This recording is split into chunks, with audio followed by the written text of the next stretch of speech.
Ana Trujillo was a 45-year-old mother of two and a former executive at Coca-Cola. When you look at the house Ana was living in, and you realize that within a matter of 4 years she was homeless, it's really an illustration of how quickly her life plummeted and how far. In 2009, Ana's second marriage fell apart, and she moved to downtown Houston. After Ana moved to Houston, she started going man to man, and she was using the men for money. They were paying her rent, they were giving her cash. She had really become dependent on her sexuality. In 2012, Ana met 59-year-old Stefan Anderson. Within weeks, she'd moved into his apartment. He was very intelligent, very charming. He seemed to be a very good person. And he completely fell in love with me. I always have loved shoes. And Stefan had a shoe fetish. He liked me wearing heels. That was his thing. He didn't ask for a lot of things, and I loved pleasing him. After a night out, Ana and Stefan had an argument that started in the back seat of a taxi. Are you reporting an assault, ma'am? Yes, he assaulted me.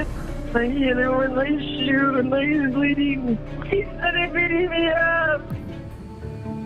At the center of this case, from the beginning to the end, was that high heel shoe.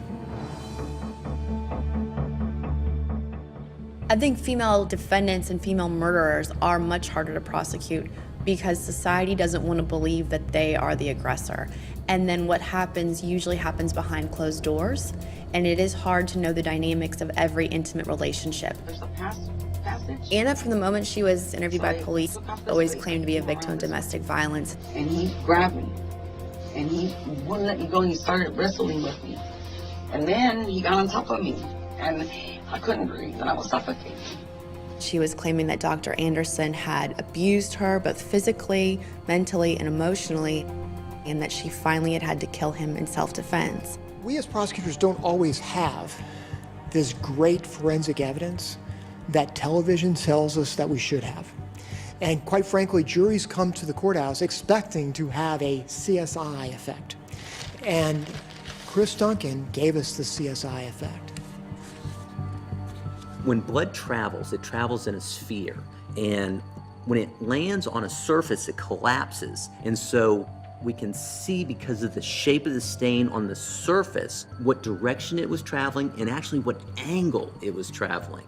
So when we look at the bloodstains on the wall, the stains are circular in nature, which indicates that they impacted at a 90-degree angle. Everything just says the complainant was on the ground, close to the carpeted surface. There was nothing in between him and the carpet when he was being attacked. It was a game changer for us.